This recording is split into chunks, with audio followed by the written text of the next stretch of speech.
Welcome to the Squarebase Show with your host, Robert Val, and it is an exciting time if you're a renegade, because Val has saved your life once again. I have saved Warhammer, Rob, or at least I am in the long grinding process of saving Warhammer. It takes a lot of effort, believe it or not. Wow, really? Immediately, Val, going to bat for Games Workshop. What a shill. Gross. No, that would take effort on their part. Nah, they did some work. They got some work in, guys. We got a new game on our hands, and so we got a new Renegade update as a result. Don't forget, Match Play Guide, been out about 4 weeks now, is completely solved. But ignoring that, completely over, already finished. Don't believe the rumors on the internet, folks. Okay, this game is not solved. This game is actually brand new, and it's fucking sick as hell. Oh, dropping the F-bomb early. Just that's how passionate I feel. It's actually, Rob and I had a nice little pre-show chat about this, and it's getting a little tiresome out there. A lot of the grinding comments, and I think we, if I may speak on your behalf, I think we're in agreement here, Rob. People should just effing play the game, because I think it's in a better place. It's actually the sign-off now for each one of my videos on every game system is just go take your models to the club and go play some games. That's play it. Some games. Just go play some games. Like, stop doing anything else. Go meet another human being. Go play some games.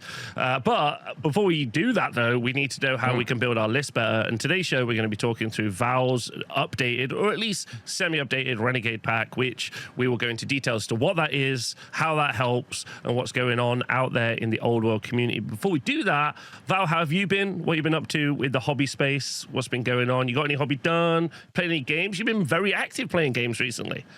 Actually, yeah, I've gotten some games in, Rob. I've been lucky. I've been super lucky. And you know what I've been playing? I've been playing Renegade Lizardman. I have been very afraid to put the lizards on the table due to implied bias, because obviously the slant is broken. No, we're not going to do that. We're not going to do that. I'm not going to echo the style of conversation I see a lot out there. But no, I've been playing Renegade Lizardman. And I've got actually a game tonight against a 40K guy. Perhaps one of the tallest and handsomest 40K guys in the greater Toronto area, a guy named Zach. He's coming over and we're going to play Skaven versus Lizardman. Let's go, Skaven. I'm very much looking forward to that. Let's go, Zach. Is there a moment when he plays enough Old World where you like take off whatever, I assume, mark you've put on him as a 40K guy, and then you bequeath to him the title of Old World guy? Old World guy. You know what? Some people can swing both ways. Some people can swing a lot of ways and play a bunch of different games. I'm simply incapable of holding more than one game system in my head. I don't know what sort of rainbow sparkle brain you have that you can hold more than one game in your head simultaneously. But I'm a monogamous gamer, and I'm married to Old World, and I'm saddled up, and I'm committed. I did have a divorce with 40K in my past, but that's okay. And one day, if Zach wants to, go full time with Old World, that'd be great. That'd be nice. But he's allowed to. If he's got room in his heart for more than one game, that's up to him. Yeah. Well, I hope he's got the energy to do so. Whatever he wants. It's easy to learn more than one game. Just don't have a life, and then you can just focus heavily on learning rule sets. But which just brought us in an interesting point, actually. Before we talk about the Renegades, which we should preamble as to what that is. But you've been playing some games. I'm going to circle back to that. I want to talk about in a moment Legends generally as a concept in a moment, because we do have a thing that I know you'll want to talk about. But you've been playing a game. Are you going to be? What missions are you going to be using? What secondaries have you decided? Are you a put them all on the table type of guy? Obviously, it's solved now, so I assume there's already an answer. I think the answer is all the trimmings. I think all the trimmings. Put them all on there. I think I have seen. Yeah, again, obviously it's solved, right? Do I have that? Can I possibly get it on the first try? There you go. The game is solved. Actually, I don't think it's solved. And I do think, though, all the trimmings is important, because if you don't have all the trimmings, then there's just not enough points necessarily from the secondaries for them to have a big enough impact, I think, on the game and changing it from that 1.0 style of like kill everything. So having all the trimmings just puts more secondary victory points up for grabs, which gives you a different path to victory, maybe. and I think that's fun. So I like all the Dremons. Also, it's just more fun to have more shit that you have to do. I think I think based on my experiences of running an event so far in a couple of games I've played, is that like it doesn't necessarily. And again, this is very early into the game, which I know is solved. But as it's early into the game, I would say that one of the things I found really interesting watching multiple games was that it at least forced you to engage early, and that tempo shift in needing or requiring you to go and engage early does then start to like change lists and stuff. But obviously when you're playing the game as a miniatures game, like you're playing on the tabletop with terrain and miniatures that you've built and painted, that does require like the meta shift to exist over the course of building and painting those minis. And some people do that quite fast, but some people take a lot of time to do it. Let us know in the comments below. You're still painting up your minis. You know, you were halfway through a Chaos Dragon, they dropped the FAQ. How did you feel? Let us know all of those. Let us know. Yeah, and I think that's one of the nice things. I mean, as much as we groaned and were chafing against, like, it took 18 months for them to go to a 1.5, which I guess is halfway through what we assume is the addition, so why not? And what's cool about 1.5 is that although there were certainly some significant changes, I think they took a lot of pains not to like completely invalidate your list or like completely invalidate certain archetypes. Maybe the poison archer brick, which also to me always felt like probably don't paint 70 or 80 goblin archers because that's something that can go away. But you know, like I think, you know, we got a good taste of the old meta. By the way, shout out Spot X360. People still playing the old game. They're playing the championships right now. They're in the top 8. We'll celebrate them in another episode. Maybe I'll come on and do a little recap for them because they are soldiering on and cosplaying the old meta, and that's been really cool. But like I think with the way the new one is, I do think there was enough of a enough restraint. Specifically, they didn't like do the classic double triple nerf thing where they like changed a bunch of rules and then changed points based on an old game. We have what I would say feels very much like a new game, very much worth playing. I would say it feels more exciting to play for me personally than 1.0, simply because now the models that I wished I could be using, like a lot of my infantry, a lot of the bricks, a lot of the sort of action monkey units that we talk about, you talk about not having jobs before, have jobs and seem to be, you know, potentially usable in the game. And I think there are definitely some you know, clubhouse favorites, you know, some boogeymen out there that seem obviously good. We're going to see how obviously good they are. And the good news is that when you play in an event or at your club, you don't have to play every single game against the absolute best possible matchup against you every single time. You're going to get a mix of opponents who like different factions and like trying different stuff.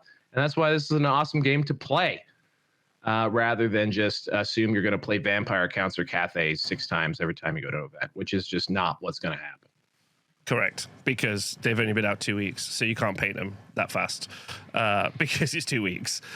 That's why I hired 4 commission painters, Rob. There we go. That's the right way to do it. Just one. Okay, cool. So S-Bot's still going on. You've got some games in. You've been playing. That's fun. You happy with that?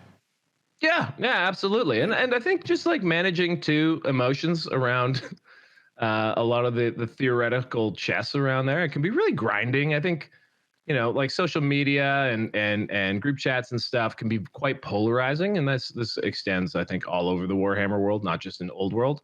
But I think just remembering that like people are in this game to have a good time, and that although you might think that categorically this is the best possible thing or X is going to win everything, that, you know, just reading that constantly out there, guys, rather than like, here's what maybe we can do about it, or like, here's just what I'm interested in trying. Maybe it's not going to beat the balloons or whatever the boogeyman is. You know, like, just remember, like, enthusiasm's important. It's actually the lifeblood of this community. So enthusiasm to play, like if what you're writing all the time is likely going to suck the life out of someone who's enthusiastic to play, consider maybe not writing the comment. because I think like keeping the enthusiasm up, as I still somehow have, thanks to my friends, the Renegade Legacy Pack, then I think we'll have a nice, healthy game for a long time, and that's what we want. Agreed. So, cool. So, should we talk about what is in the Renegade pack? And should we talk about the preamble, like beforehand and all those things? I think absolutely. So, what was released recently was a draft version of the Renegade pack onto Reddit and Facebook and the Discord channels, and basically, when 1.5 happened, I wouldn't say the legacy factions got broken. This is actually an interesting thing. Should we before we get any further than that, should we just establish, just for people who might be new, if you're not aware, when Games Workshop launched the Old World, someone hasn't heard of me, Rob? Yes. Are you kidding me? Yeah, I apologize. It's just taking a moment out. I saved Warhammer, Rob. Correct. That's so true.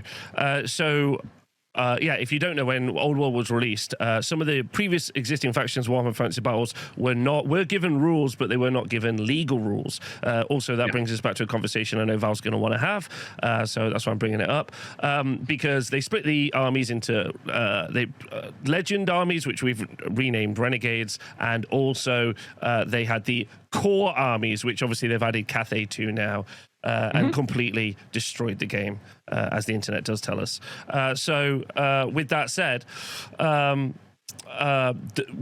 they did not do ongoing, or they did not say that they would provide ongoing support for those legend factions, at which point Val stepped in and decided he was going to do that, which is really great and has been met with much applause, because many of those FAQs and things have not been answered. However, there has been an interesting side thing that's happened here, which has pissed off a lot of people in the Old World community, in that the new Horus Heresy has just come out, and they have removed a lot of options from what's been available to play. It's called a lot of internet stuff, but all of those legend Renegade things have been made official and usable in tournament play. So, buddy, how do you, and everyone in the comments, how do you all feel about that? Also, just as an FYI, before we go any further, I need you all to know, because sometimes, especially the lead-poisoned NA people, don't understand. We're using a lot of... You didn't have leaded gasoline in the UK? No, just Tories. They suck. The sarcasm. We're using sarcasm. The game is not solved and the game is not broken. Just as an FYI, it's sarcasm meant to bully those people making those statements online, because there's always going to be things that are better than others in a game, and the fun part about a game is trying to figure out how to deal with that or not. Or you just realize that sometimes a game's not going to be a great matchup for you, and that's going to happen. You got to find your joy somewhere else in that particular matchup. This is always going to happen in Warhammer, in any version of it. Sometimes you don't have a great matchup, and that's going to happen. But there was a whole lot that was just said there. One, the legacy factions, as they are branded, unlike in Horus Heresy, it's actually kind of funny. In Horus Heresy, you correct me if I'm wrong, in Horus Heresy, they remove basically anything that's not not a part of the current lineup of kits. They took those options out of their official books, right? Correct. And then they're creating sort of legacy versions of the rules, which they're saying are going to be fully supported and part of the game, and they're in the family, that will be available for free as PDFs and supported. So very different version of the legacy, not legacy split, would you not say?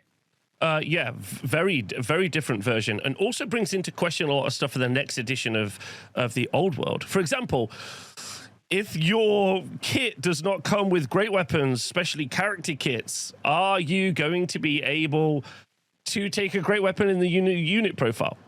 Does that make sense?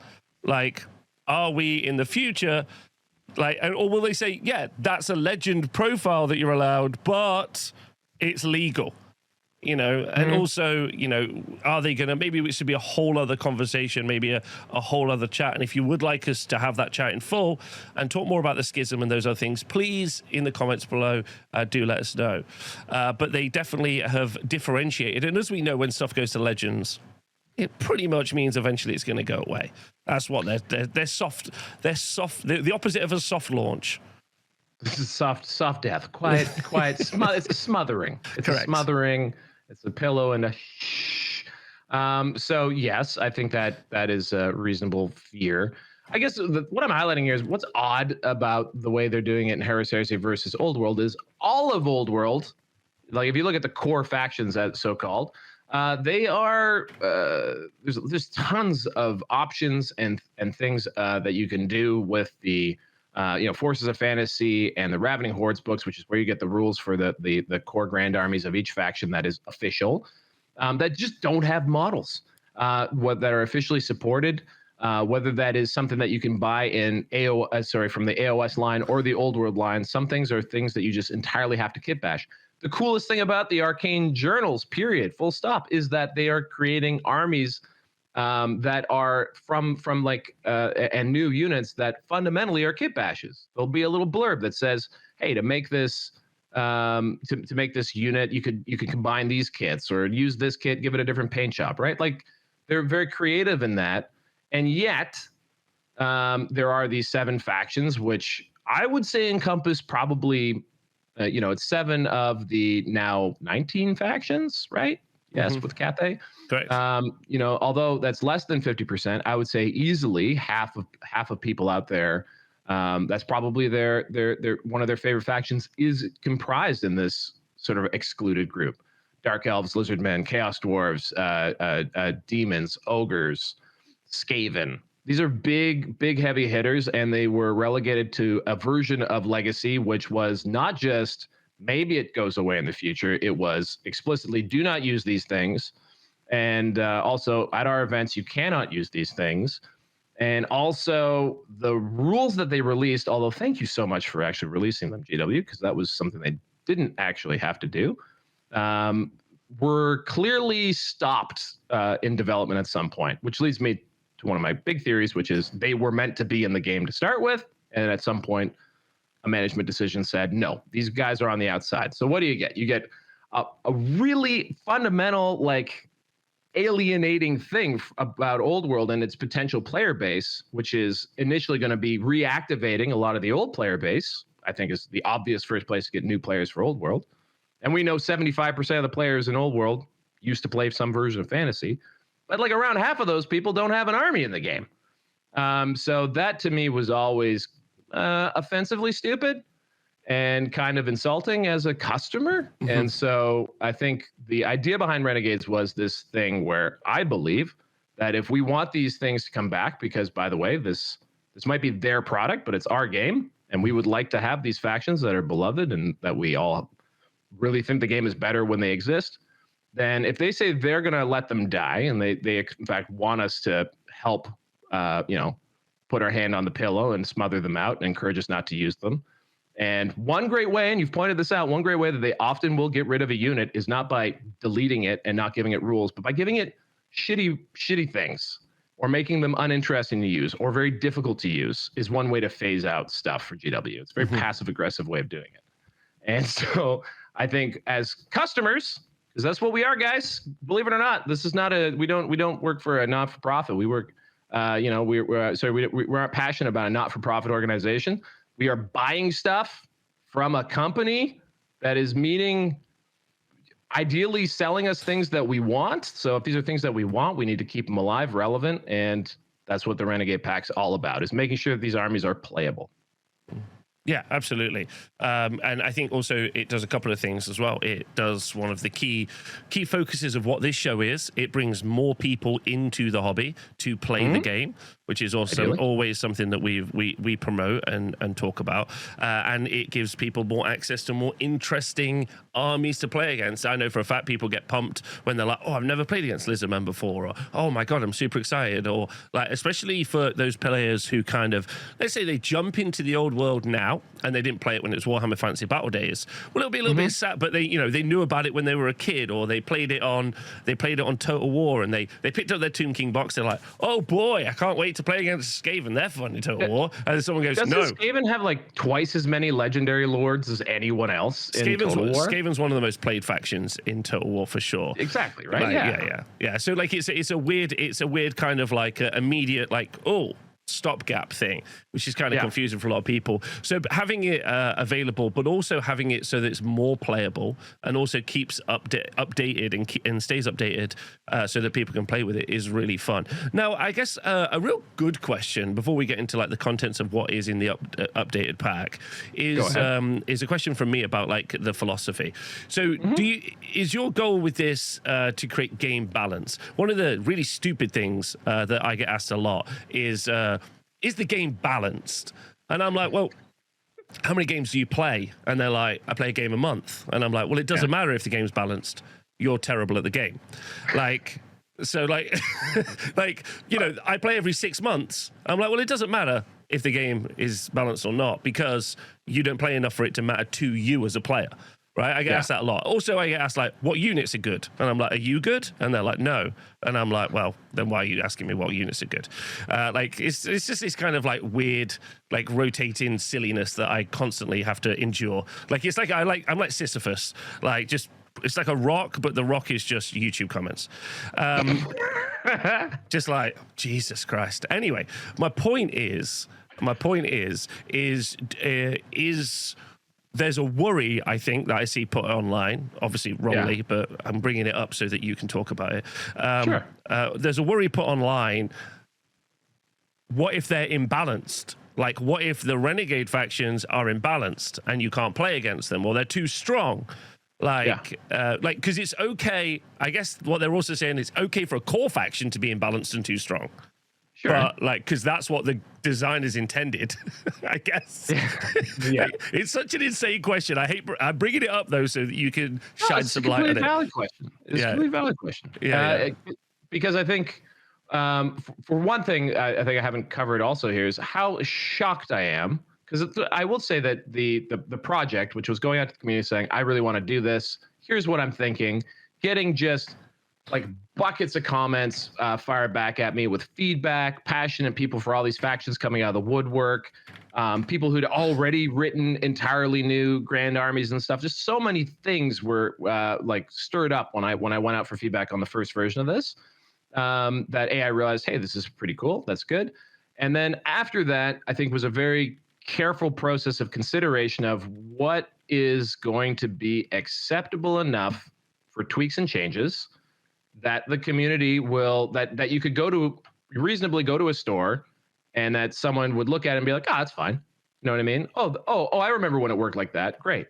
You know, so like, because honestly, it's not about game balance. This is about getting the feel for these armies correct so that because a lot of them, like Skaven, especially Lizardmen particularly, even I'm getting a lot of feedback from Dark Elves players right now. I think they should maybe try playing High Elves. They would understand that Elves in general are in a rough spot. But anyway, that's my point. Is it's not really about game balance. It's about like, are these armies interesting enough to sustain interest?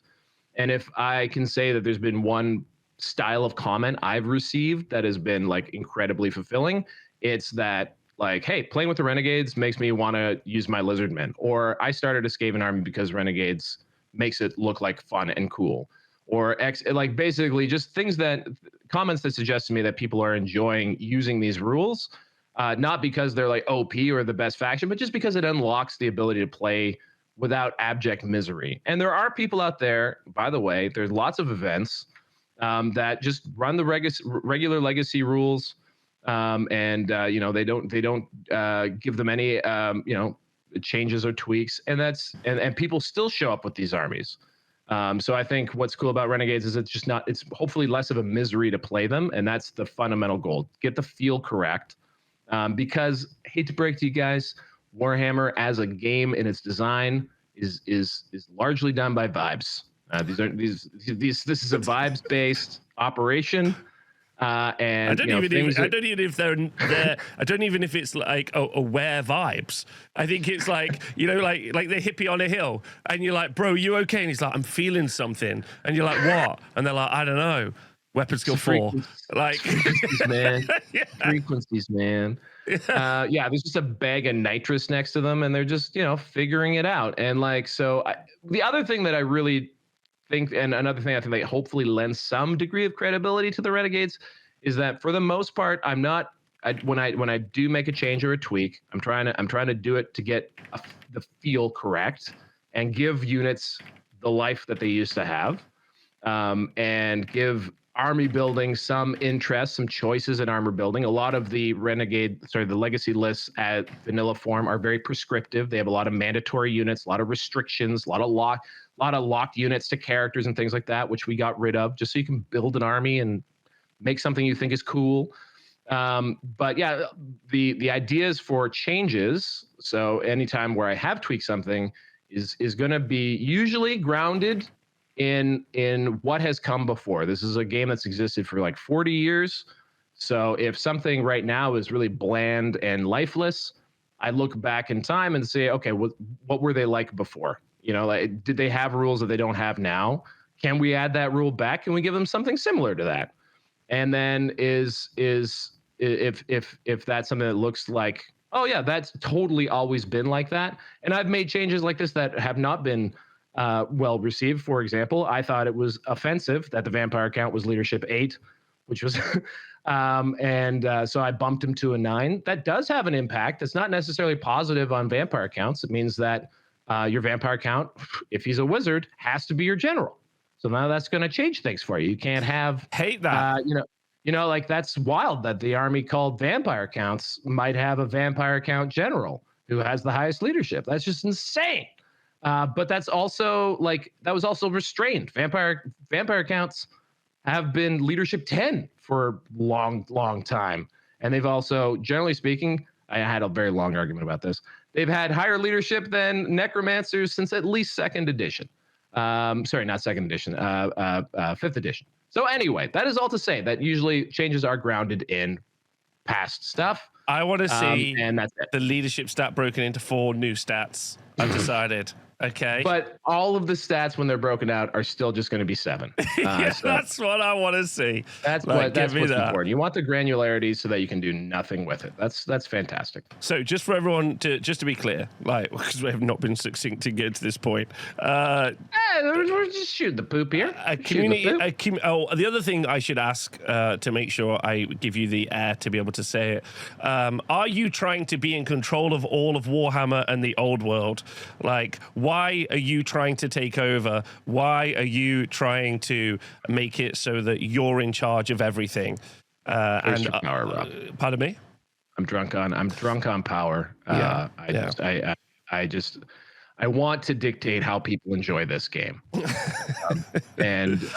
Frankly, if you're having fun playing this game in a way that I don't think is fun, you're doing it wrong. And so you have to do it the way I say, which is to always use the Renegade pack. Every event in the world will not be an official event in my eyes until it uses the Renegade pack.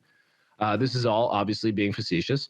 This is honest. I did not think for a second that outside of my own events that this would be used very much.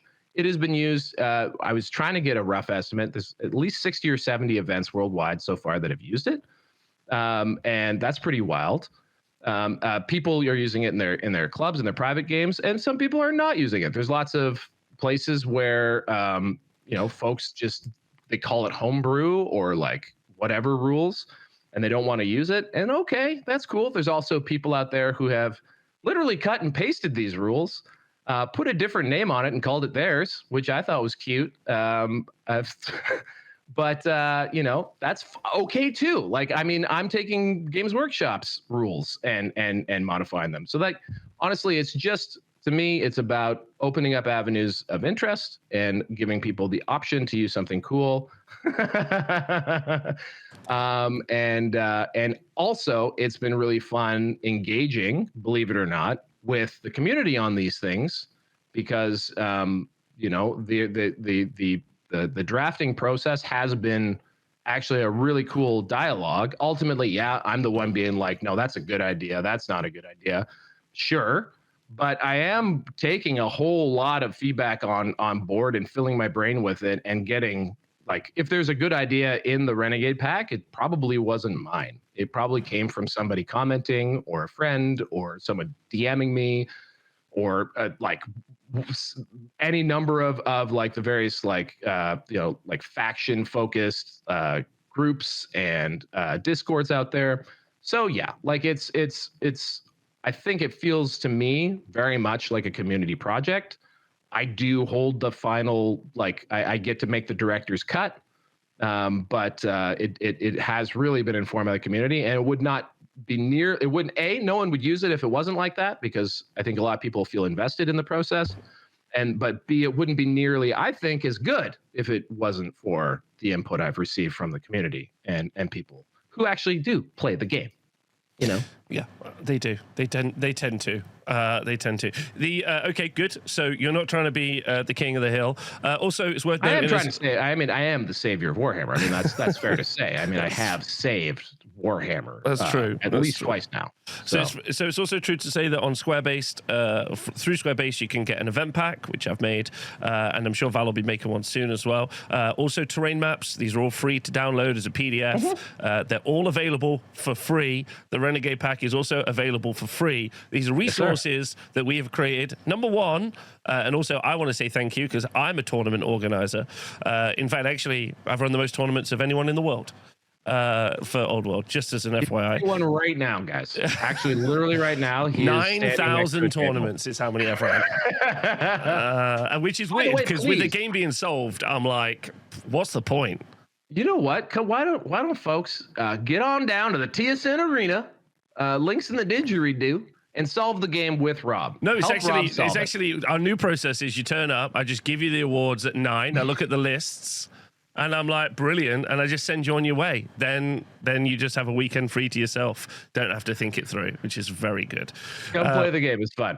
Yeah, but all those things are available for free. So that's your point, right? So as a TO, it's good for me, so I get to be like, cool, I'm just going to use this, let people play with it. And also my constant conversation is always someone's like, maybe this thing may be too... What did I hear? Oh, I heard that... Oh, yeah. I remember when you first did the pack and you broke lizard men and they were broken. And then I never saw lizard men do well at all. Like, I just... Oh, no, actually, that's not true. James Ramsey bought loads of skinks once, but James Ramsey was also never lost a game of Old World. So I was like, that doesn't count. You can run a tuna fish sandwich and probably do just fine. Yeah. So I was like, that doesn't count. And then I kept looking around and I was like, these lizard men aren't very broke. But anyway, still waiting to see that happen. I think with the Renegade pack, I think that's an important thing. And we talked about this the previous time we discussed this, which is the Renegades deserve nice things. They should have units that are strong. The trick is, I think it could discredit the Renegade pack if things were suddenly too juiced and everything was Super Saiyan. So again, need to ground it in rules that have worked before. I put a lot of emphasis on stuff that I saw in 6th and 7th edition. I would love to just cut and paste the Warhammer Armies Project WAP version of Skaven and just put it into Old World. But I don't think that's something that would necessarily go over so well. I don't know if it would be used much. So there needs to be yes, you can have nice, fun, cool mechanics and things that work well in an Old World context. And yeah, sometimes they're going to be good. Maybe your ass is going to get beaten by an ethereal brick of Tomb Guard. Sorry, is that right? Yeah, Tomb Guard. No, not Tomb Guard. I got that on the raid. Source guards? Source. Yeah, the guys who look Temple Guard. There we go. There's a lot of guards in Old World, guys. Temple Guard with a slant in it. Maybe they are going to cause you some troubles. But that's one unit, and also it's an iconic unit that has existed in the game forever and is central to the identity of Lizardmen and should exist. 1.5, by the way, the slan being very specific, being in the second row, suddenly is now he's suddenly in a fighting rank. And so the rules needed to be updated so that he's not involved in the fighting, because he's a floating frog guy on a throne. So that's why there's a 1.5 update right now. A lot of it is fairly, and you'll definitely be able to see in the didgeridoo, what's very close to the what will be the final update. I have gotten a lot of feedback that will be added to this, but I don't think materially a lot of changes, just a lot of sort of crunchy rules, smoothing things so that way there aren't as many, and in the 1.0 version, this also 1.5 fixes things in 1.0 that actually didn't work if you were a stickler about rules. Like, for example, I created, I made Skaven weapons teams, detachments and regiments basically, so they're detachments of either clan rats or the halberd guys. My brain just doesn't work well sometimes. And unfortunately, if you read the detachment and regiment rules, you'll realize that you need to have minimum of 5 models to form a detachment. Well, a weapons team is 1 model. Correct. So obviously that was broken, but people were like, "Oh, my brain can understand that maybe he just missed that line," and people have been playing with it, and it works just fine. But now that rule has been written properly. Okay. And in other places where things like that were missed, that's mostly what 1.5 is covering. 1.5 is also just making some changes to the faction-specific spells. That's another big change. I know, honestly, a lot of them are so lame that I don't know that it really matters all that much. But basically changing the casting values of a lot of those faction-specific spells, so that they are in line with the way Magic now works in 1.5. I think was super important. And then also, I think the biggest change, and maybe as a fan of the big boys yourself, one thing in 1.0 that was kind of obvious is that there were 2 factions that maybe still didn't feel right. And one of them was Ogre Kingdoms. The other one I do think is probably Dark Elves. Mm-hmm. I think there's still some stuff we can do with Dark Elves, and that will come in 2.0. But in this case, I thought there was a really no-brainer change for Ogres, as they were kind of really left in the dust in 1.5 because they are mostly monstrous infantry aside from Noblars. Mm-hmm. And so they didn't get things like press of battle. They didn't get mass infantry, so they're not able to fight in the 2 ranks if they're charged. They're not able to outnumber their opponents if they have higher unit strength, and they're not able to parry. Well, one thing because they don't have shields, but also because they don't get the parry thing. Those were all buffs that only went to heavy and regular infantry. Okay. And monstrous infantry, as people will constantly point out to me, but there's a troll horde, but there's the Minotaur one from Beastmen. Those are monstrous infantry armies that didn't get those rules. To which I say, yeah, well, there's other options in those armies of infamy that are not monstrous infantry, but also they haven't been around since 2002. Ogres have been in this game for 20-something years. Okay. And in the past, they have been able to fight in 2 ranks in 8th edition. And I think just as a unique feature of the Ogre Kingdoms, I think it's reasonable to give Ogre monstrous infantry in the context of that army, because they are the Ogre Kings, the buffs that regular and heavy infantry got. So that's what I did, and that's the biggest, I guess, faction change that happens in this update. I wanted to push it out immediately just because I feel like it's a no-brainer. I think it makes Ogres just a little bit more interesting. And fundamentally what it means is that because the fighting rank is now 2 ranks, when you're removing casualties, it's the 2nd rank that's removed first. So that means that Ogres are going to be swinging back. Even if you deal them a lot of damage, they're going to get to punch you in the face. And I think that's important for Ogres. It gives them a reason to take more than 4 guys in a line. So to be clear, just for everyone who maybe isn't keeping 100% track, not only did the match play guide came out, but also that 1.5 FAQ came out, and we saw a lot of changes to magic. Specifically, we saw like casting bonuses, but I'm more talking about casting values on spells. Did you go through a list of the casting value of spells and amend them? Yep, actually, I went through a lot of the. I went through like some very detailed community-made sheets about how the casting values changed, what the percentage, like what the odds were of being successful with various things in the old format and the new format for both the core and the legacy factions. And you could see immediately, like Legacy just was going from very consistently getting things off to just probably getting off things like 25% of the time before Dispel was even factored. So for the most part, the way it works is most things just go down, like a point or 2 in casting value, so that they wind up essentially being one level harder to cast. Most magic became a little bit harder to cast. So what the goal of this is to make it so Renegades aren't a lot harder to cast. That's it. So that's why I don't necessarily think we need to get into the nitty gritty on it, because that's one of the like sweeping changes, not sweeping changes, but like to bring everything into parity with the main with the core armies. That makes a lot of sense. That does make a lot of sense as well. And the change to ogres is also sounds like a sensible change in my opinion as well. Very interesting. Ogres kind of unique, although Troll Horde now has got the option to also, you know, be like big bods only. But like they are an interesting army. Do you, when you look at ogres in the design space, do you feel that they are like, you see this a lot with 40k, see this a lot in Age of Sigmar as well with like Imperial Knights or Knights generally, also with Mega Gargants, they fit a space where they're kind of out of scale and they struggle to bring any parity to them. They kind of live in a feast or famine cycle where they're either too good or they're not good enough. Do you feel like ogres sit in that same place, or are they not quite as bad as that? Yeah, I think a gamer term might be that ogres may be a quote stat check. Like, can you deal with the big boys? Yes or no, right? Like, I think that has how they have fit into things. However, in stuff like in previous editions, like you played a lot of ogres. I know ogres was one of your favorite armies back in the day. Correct. You know, there were some pretty big natural predators to them that almost everybody had access to, and that was through some really powerful magic. Ogres these days, I think, have suffered largely from the fact that they just weren't nearly as mobile or tanky as a lot of armies could be.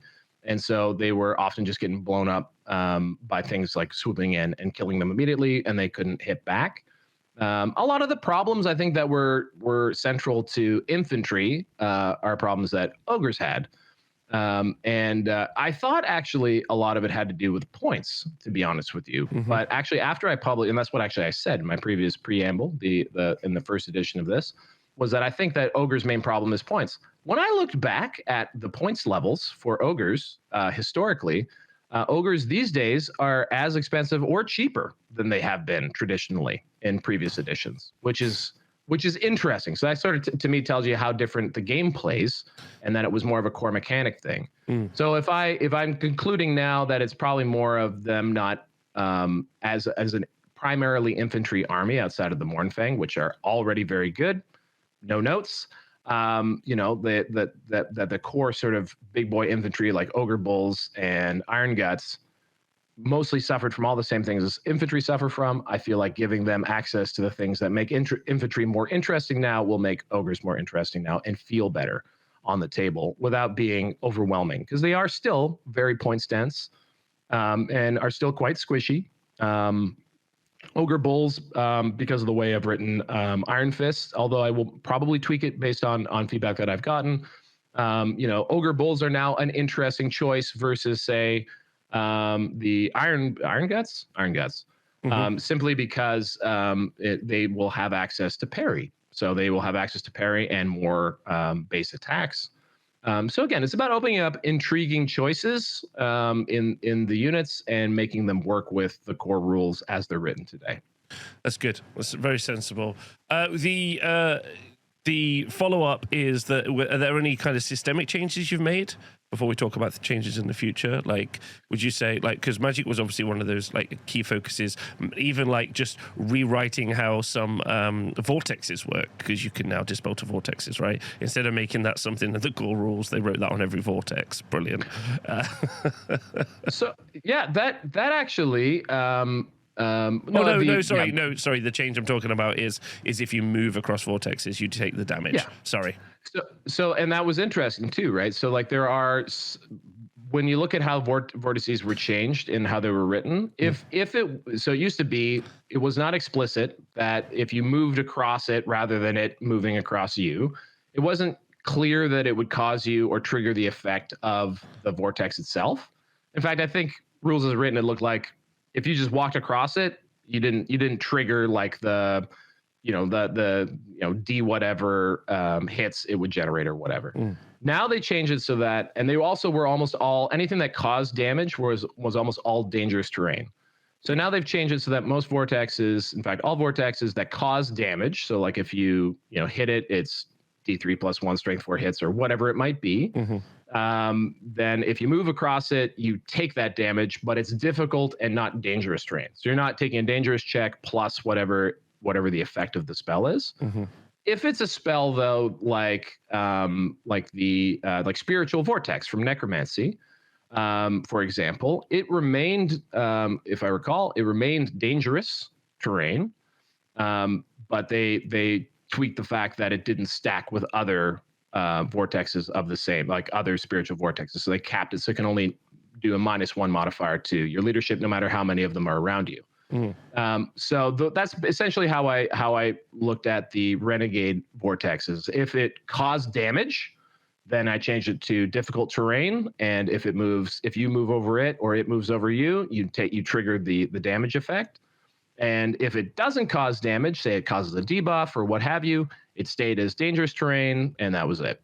And that's basically how that was handled. Very sensible. So feels sensible. Sensible. Also, in general, magic missiles out there. Again, I think there are some specific examples where this isn't true, but I think in general, magic missiles were not touched. And if you're assuming that you have a +2 to cast, from having a level 2 caster is +2 to cast. Sorry, level 4 caster is +2 to cast. Generally speaking, you would need a 7 on the dice to cast a magic missile in the current version of the game. So as a result, most magic missiles, in fact, I don't think they touched any magic missiles in the errata. So like none of them were changed at all. And so I followed that suit here because, with the exception of Warp Lightning for the Skaven, right now, if you try and cast them, essentially they're being cast on a 7 on the dice, but as far as I could see. So that's why magic missiles in general weren't touched. There might be an argument made for Warp Lightning for Skaven to change it. But again, that feels like something I need to, before I finalize this, look into detail on. But that was one of the biggest outcries was, what about Warp Lightning? Warp Lightning is a good magic missile, but it's not going to like light the atmosphere on fire if it were, cast on a 7 rather than an 8. But I just also don't want to do things out of line with the leadership that the studio has shown. I want to try and be as close to that as I can be. So like if you look at something like obviously the vampire counts, which I actually at length discuss here, because one of the first bogeymen to appear in the meta following the updates to the rules was, what are we going to do about vampire counts? Which fair enough, they're going to be good. Not impossibly good, but I think they're going to be good. But like they have, for example, Hellish Vigor, which either makes one unit have reserve move, or if you roll high enough, a bubble of units get reserve move. I just followed exactly, because Tomb Kings have the identical spell, actually. It's a different name, but they have the identical spell. I just followed that. So now Tomb Kings and Vampire Counts have the exact same cast for the equivalent of Hellish Vigor. So that's what we did there. Yeah. Okay, so it seems like a very peaceful and very like tame reorganization of the information, which is what the first one was. The first one was very light touch, reorganize, just bring everything in line so that if you are playing with one of these armies. So looking ahead, what are your plans with the Renegade pack in the future? Like, what are your thoughts and feelings about bringing stuff in line, like with ogres, for example? That's like a change to bring them so that they could play the game a little bit more.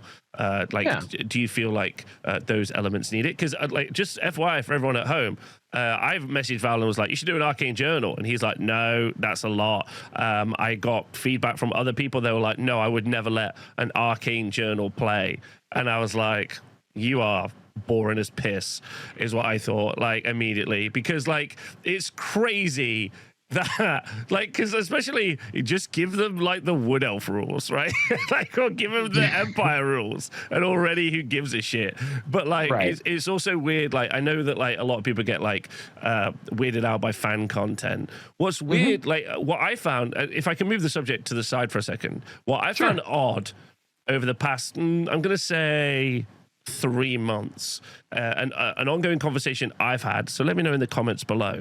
I found content from Games Workshop to be this incredibly weird subject. If I can give you a couple of examples of what I mean to kind of bring it up. So for Age of Sigmar, So for Age of Sigmar, the books that have come out for Age of Sigmar have been really, really bad. Same for 40k, really, in that they're effectively just like the same thing again, right? Okay. Yeah, kind of uninspired and boring. Yeah, uninspired and copy and paste, right? But most importantly, the second part is the first part is the important part. Uninspiring, because there's been nothing new. Right, so they did a bunch of free updates over the Christmas? Over the summer for Age of Sigmar at least. Oh, okay. Where they basically every day for like over a month or nearly a month, they put out like a free update for rules where you now have got units in the game that have got two different wounds. No, they've got two. No, they've got different profiles. So okay, yeah. Oh, that's right. Yes, yeah. So you've got different profiles, and they've been really popular. And now we're seeing the fruition of these, where people are playing more black coaches for Nighthaunt, as an example. On the heresy side of things, they have just released five Libers. Is it 5 Libers, which totals more than 1,000 pages. Of rules. I can't believe how many units are in Horus Heresy. I had no idea. It's fucking stupid, right? Yeah. As an example, and obviously comparable to the Old World as well, right? And then they've announced they're going to do Arcane Journals. So shout out Old World, you're now making the Heresy cooler. Well done. So like they've done that as well. And then people are like, I can't believe I've got to pay for DLC. And I'm like, yeah, like, sure, I think all rule books should be free online. I've said this it's been my consistent position. And they effectively are, by the way. Yeah, exactly. It's been my consistent position that they should be online. And I think many of us, or at least you and I, said that we were very excited about those 2 new Arcane Journals that they've talked about, the Tomb King one and the Cathay one. What I find weird is that like something needs like a stamp or official seal of approval for content, or even the additional content is considered to be bad. Like you don't need to engage in additional content. Like it's not a job.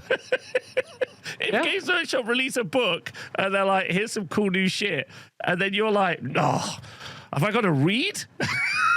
Like, you don't have to read. Go bowling. Yeah, like get on your boat, go sailing. Like it is an interesting dichotomy to me of like a lot of, I would say the majority of people would identify as casual fans of Warhammer, despite how absurd it is to be casual at a game that requires everything from you. But there is also a secondary obsession with official, which Games Workshop has at times really struggled with owning up to. And I think where we last left Fantasy, they basically left it to the people playing the game. You figure out what official is. And, there were some pluses and some minuses that went with that. With community rules, I would say this, like for me, this is a fun project and is a project that will continue to evolve because it is being used. I mean, as fun as this podcast would be if nobody watched it, because I would still get to talk to my friend about something that I think is a lot of fun. It is heightened, and I am driven even more so to show up at 6 o'clock in the morning to record these things because we have an audience, because people find value in what we're doing and want to participate. And so for Renegades, making like the pressure to make it so that it is acceptable to the most amount of people so that it will get used, for me is a really driving motivator, because seeing it used makes me feel good and makes it feel like a good use of my time, because it does take a lot of time. And so something like an Arcane Journal, which from a creative perspective, probably be a lot of fun to make one, and there's a lot of things that we could do and awesome. I'm not sold that people would necessarily use it. And so unless there was something I was really, really excited about, and that includes me, by the way. So like an example of this would be, before I did Renegades, I wrote a balance patch personally for the game because I was very frustrated with the core rules of the game. And by the way, that balance patch wound up looking a lot like what GW did. So the solutions and the way the game was changed, very, very similar. I could not bring myself to play my homegrown balance patch in real life. Because my thought was, I'm never going to publish this because I would be fed my butthole if I publish this. No one's going to use it. and it just feels dumb to even try. So like I suffer from officialdom too. Where I think the Renegades are unique is that Games Workshop has washed their hands of them. And so I think that's given permission, not just to me, but to members of the community and other TOs to give them some life through either additional rules or through writing of arcane journals, which, by the way, they exist. They're out there. There are some really good ones that inspired a lot of the rules in Renegade Pack. So for me, keeping Renegade something that is acceptable enough that it gets, generally speaking, used by people out there is really, really important. And so that's why when we're looking at a proper 2.0, which would to me be the second level update for the Renegades, a lot of what the 1.0 and the 1.5 version are trying to do is like just get these things more interesting and on the table and like not debilitatingly frustrating to build an army in or whatever. And I am hoping with 2.0 to now go through because and at a more detailed level and find now the situations where like units maybe don't have options that they used to have that they should have. Like look at the effects of some of the banners and see, because a lot of them are named the same as they've been in the past. Have they just lost their identity? Like there are so many like magic items and things that we have in the game that are not exactly the same as they used to be, but damn close, right? And there's no reason why I think we could look at some of the legacy things out there and give them some more of their identity back. And so that's the detail work, I think, in 2.0 that opens up some danger of going too far. And so that's why it will be tuned as best I can with community feedback once I have that draft.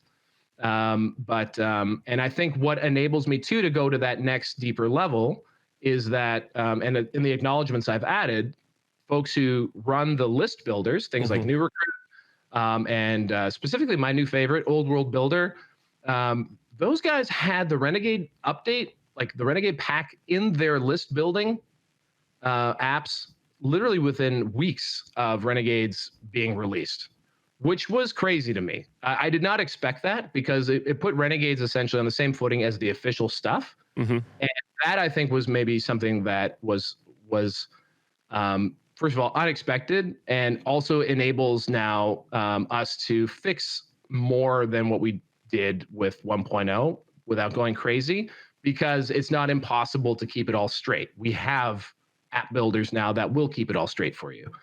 And so like that unlocked the ability to do a little bit more detail work again without going crazy. But that will be 2.0, and there will be the same process of drafting things, sharing it with the community, getting feedback. And then if like my first draft of 2.0 is wildly off the mark, maybe there'll be a second draft presented. Like it needs to be iterated, and that's where we're going to go with it. Yeah. That's really cool. That's really cool to see. Like I think I'm very excited about that. I'm also go on. No, just sorry. And to answer your question about arcane journals, what I would love to do, whether or not everyone uses it or not, is a monstrous arcanum for units that got cut from the game for whatever reason on the legacy factions, and just give rules for those in a separate thing. So in the comments, what's a unit that got cut is not available on any of these. Rogue Idol. Rogue Idol's a great one. I think we see him eventually, but Rogue Idol's a great one. What's the demon? Chaos what's the demon? War Mammoth. A Chaos War Mammoth. Yes. I mean, there's just so many. So yeah, in the comments, what's missing from the game? Marienburg land ship. The land ship. See, that's anachronistic. It's anachronistic, but maybe.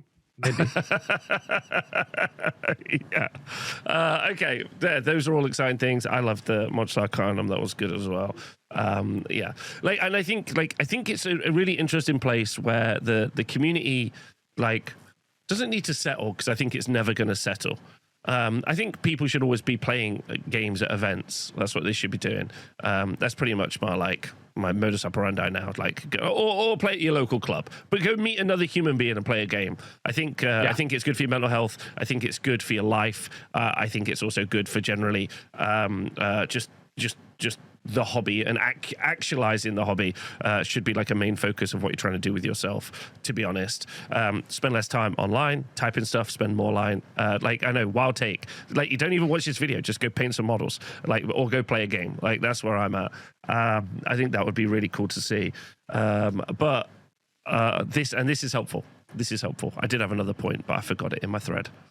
No, if the Renegade succeeds in anything, it's again getting people excited to play with these factions. That was it. That was it. I think Old World really needs to have the community needs to have a conversation with itself in like what it really expects from a tabletop game. Like I know playtesters who said this is only a narrative game. Then I know players who are like, no, this is an international team format game, and I'm like, okay, all right, well that's a very wide spectrum of things that you want something to be. What if it's all of those things, man? Yeah, what if it is all of those things? But you also can't apply the same concepts to all of those things all of the time. Like you can't do that. So you have to really establish at least what it is for you, and also establish what it is for the games that you're trying to play. I think that's an important element. And if it is like even if it's emergent narrative, that's what I've started calling tournament games. I've started calling them emergent narrative. In that, like, you can play to win, which is the point of any of these games. But also there is a story on the tabletop. Like 100%. Adding a Chaos War Mammoth in is cool. Yes, it would be cool. And cool. To me, like that, like adding a bunch of beasties or missing units that people probably still have on the shelf and they wish they could use, would be fun for like you have different event formats. I've seen popping off, by the way, Rob. People are already out there doing siege events, which is wild. Oh yeah, you're obsessed with siege events.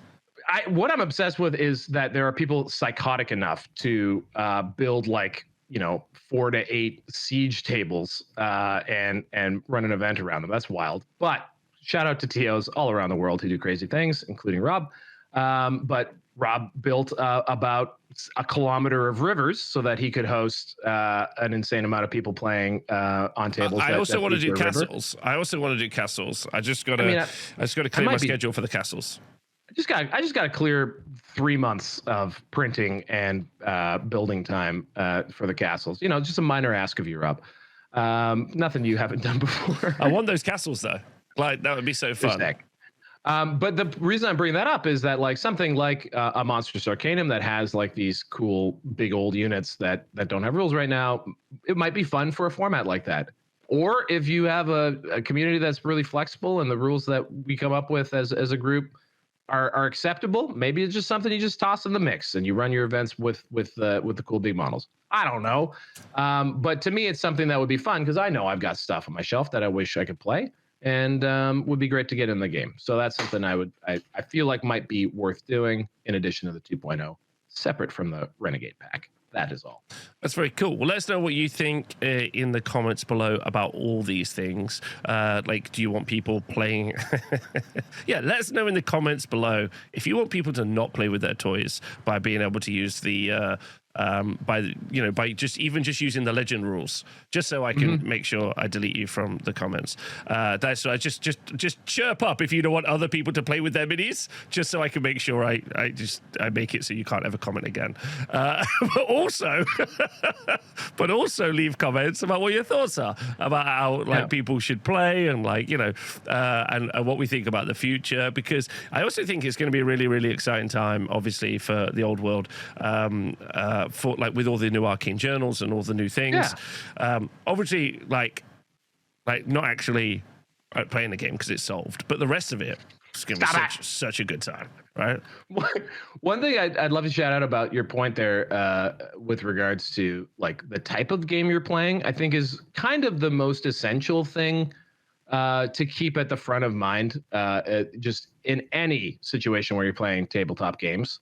If you are surrounded by people who are, for example, very obsessed with, and rightly so, it's a lot of fun when you're in the clique, WTC stuff. So national team competition and the type of rules that they play and the type of armies that they need to build for an 8-person team of international competitive play and the tier of player that shows up to that. That kind of conversation and that sort of context is important to how they think. And when those people go into the world of one-day RTT events or they go into the conversation of even 2-day GT events. There's a much broader group that's playing in those, and also like just saying everything is solved or like there's no mystery anymore. Probably isn't factually true in the context of singles, because a singles event will always be determined by the individual matchup a player gets, the type of luck that happens on the day, the skill of the players and the lists involved. All that stuff will change what happens. So the hyperbole out there, it just sucks the context of the types of games people play. And I think that is one of the reasons why even I am growing weary of the discourse around the game. I actually felt the need to write 2 paragraphs in the 1.5 update about vampire counts. The reason being is that there's a lot of people who are like, why would I even play against vampire counts? And I think a lot of the things I speak specifically, one thing might be about screams. Like screams were a very powerful mechanic in 1.0, very powerful mechanic for VCs in general. They were quietly nerfed in the original version of Renegades by not allowing Mortis Engine buffs to cast to stack, by not letting them scream out of combat into something else.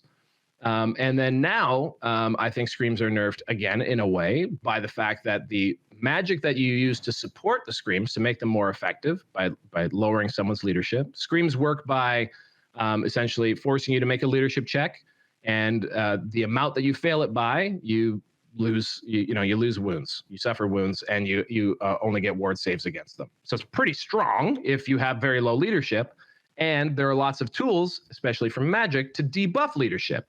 Those tools for debuffing are now harder to do, especially when there's magic res out there, all that kind of stuff. So to me, in the game, screams are probably not as strong as they once were.